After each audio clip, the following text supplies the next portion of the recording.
Oke, itu versi dari klien Anda. Sebelum saya tanya selanjutnya, saya tanya dulu, klien Anda ini anak angkat atau anak kandung dari bos Prodia?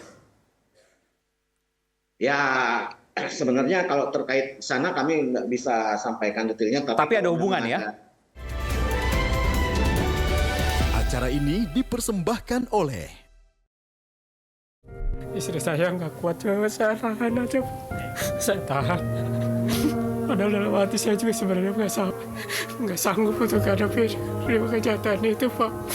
Saya sangat sayang ya, anak yang manja.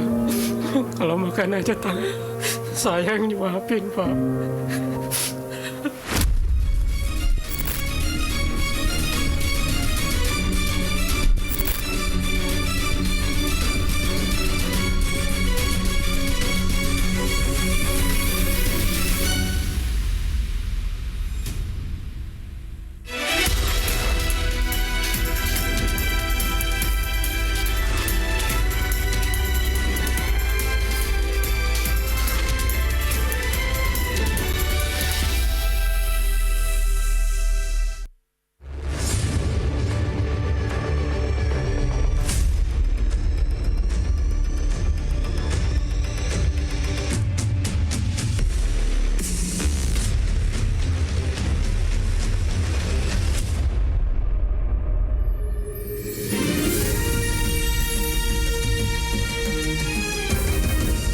Disiarkan langsung dari studio MNC Conference Hall Ainus Tower, Jakarta.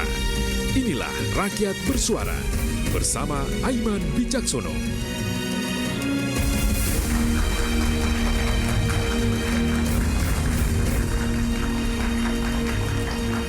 Citra penegakan hukum kembali tercoreng. Ada skandal suap di kasus pembunuhan. Sebelumnya kita mendengar ada kasus suap ex-pejabat Mahkamah Agung Zarof Rikar yang di dalamnya ada kasus pembunuhan dengan terdakwa Ronald Tanur. 1 triliun rupiah, saya ulangi, 1 triliun rupiah ditemukan di rumahnya. Dan kini skandal suap juga terdengar, dirasakan, tercium aromanya di AKBP Bintoro, Kasat Reskrim Polres Jakarta Selatan, juga pada kasus pembunuhan dengan tersangka anak bos Prodia. Apa yang terjadi sesungguhnya? Bagaimana kok bisa berulang? Saya Aiman Wicaksono. Inilah Rakyat Bersuara.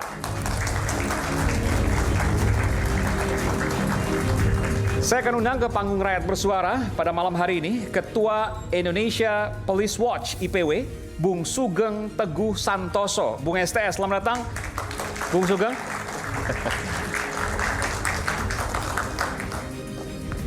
Iya, silakan.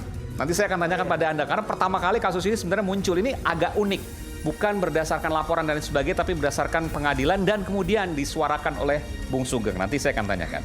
Kemudian yang kedua adalah Ketua Harian Komisi Kepolisian Nasional, Kompolnas, Inspektur Jenderal Polisi Purnawirawan Arief Wicaksono. Jenderal yang banyak sekali berkiprah dan bersekolah juga di luar negeri. Jenderal internasional. Silakan, Jenderal. Iya, sebelah kanan. Kemudian Direktur Eksekutif Lemkapi, Bung Edi Hasibuan. Ini kawan lama saya. Bung Edi, apa kabar Bung Edi? Terima kasih sudah diundang. Terima kasih juga. Sama-sama mantan wartawan dulu. Oh, saya wartawan. Dulu mantan wartawan dulu, Bang Edi ya.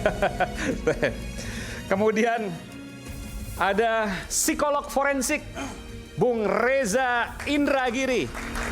Ini analis kita. Selamat. Dan nanti kita akan undang juga Bung Tony RM yang turut hadir juga beserta dengan keluarga korban, ya. Dan juga saya panggilkan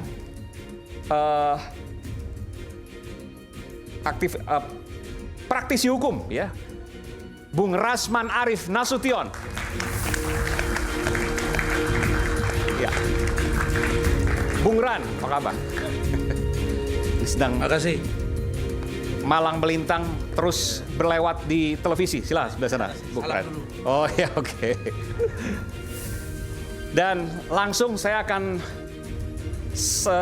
sapa ya Romi Sihombing. Ia adalah penasihat hukum korban pemerasan atas nama AN, Arief Nugroho. Saya sapa Bung Romi, selamat malam. Selamat malam semuanya. Iya, selamat malam. Kita mendengar semua di sini, Bung Romi. Iya. Iya. Oke, saya ingin tanya Bung Romi, apa yang klien Anda lakukan sih? Jadi berita-berita terkait adanya tindak pidana pembunuhan dan lain-lain itu memang perlu kita clearkan lagi ya, bahwa kalau kita bicara historis berdasarkan fakta-fakta, kemudian bukti-bukti yang ada, bahwasanya tidak ada peristiwa pembunuhan. Tidak ada. Ya, tidak ada pembunuhan. Jadi ya. ditersangkakan atas kasus apa itu? Jadi yang ditersangkakan itu berdasarkan LP 1179 ya. Di situ ada eksploitasi anak dan narkoba ya, penyalahgunaan narkoba. Yang sedang berjalan ini, yang sedang dijalani oleh klien kami yaitu eksploitasi anak ini. LP 1179 atas nama pelapor, orang tuanya si Anissa ya. Intinya seperti itu. Ini Pak Radiman ya? Ya, bukan Junaidi, atas nama pelapor Junaidi ya. Iya betul, maksud saya FA ini kan anaknya Pak Radiman. Bukan. Jadi yang berjalan ini sekarang atas nama laporan atas nama Anissa Putri. Betul. Saya paham, maksudnya begini. Lapornya bapaknya namanya Junaidi. Oke, kan yang bersangkutan meninggal. Bukan. Ini perkara yang maju sekarang, yang tahap 2 ini yaitu tentang eksploitasi anak. Jadi yang laporan Radiman itu sama sekali belum berjalan. Oke. Tapi yang kemudian selama ini ribut-ribut, suap dan lain sebagainya dikaitkan dengan kasus FA, betul? Dua-duanya. Jadi masing-masing orang tua yang meninggal itu namanya Prisa ya, Prisa Aurelia, orang tuanya Radiman melaporkan adanya pembunuhan, dugaan pembunuhan, sama kelalaian yang menyebabkan kematian, pasal 359 KUHP. Baik. Ya, itu tidak berjalan dan belum berjalan ya. Yang berjalan sekarang adalah LP 1179 ya, yang sudah tahap 2 ya, yaitu atas nama pelapor Junaidi, orang tuanya Anissa Putri. Itu Mas Aiman. Anissanya tidak meninggal, betul.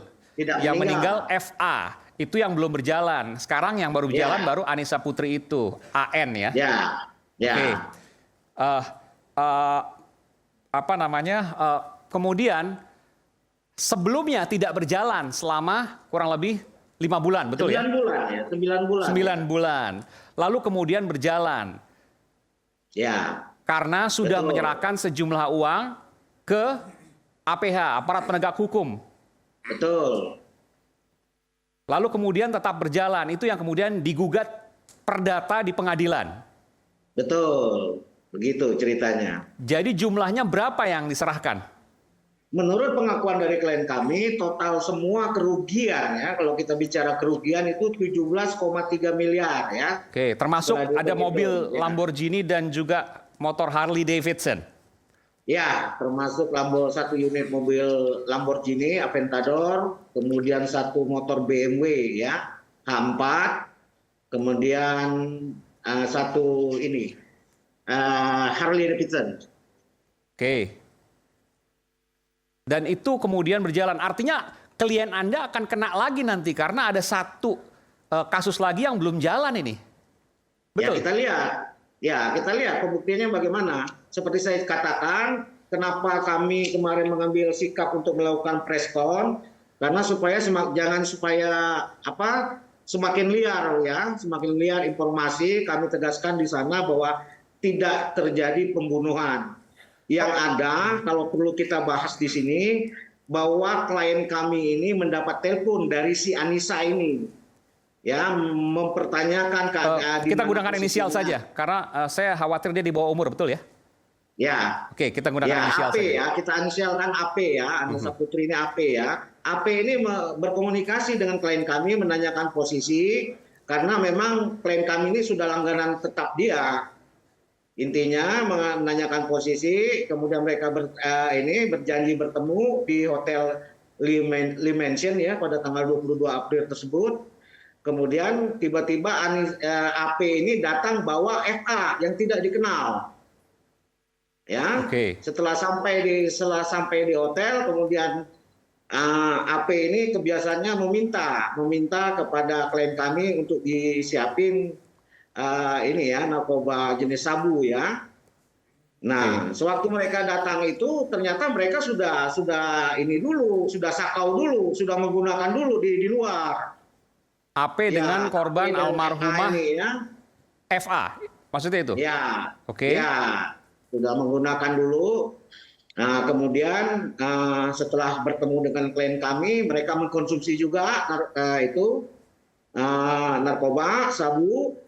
Setelah mengkonsumsi sabu itu, mulailah ini mereka seperti transaksi sebelum-sebelumnya mereka melakukan hubungan badan nih antara klien kami dengan si AP ini. Nah, sementara FA dan tersangka BH ya, tersangka BH ini mereka hanya ngobrol-ngobrol berdua karena tidak kenal dengan si FA ini. Tiba-tiba si FA ini kejang-kejang.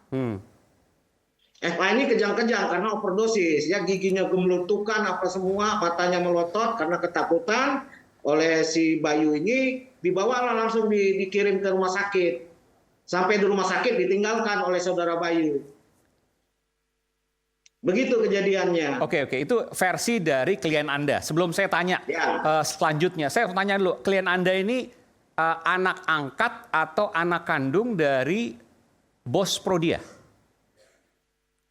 Ya, sebenarnya kalau terkait sana kami nggak bisa sampaikan detailnya. Tapi ada hubungan ya? Ya, ada hubungan lah. Oke, baik.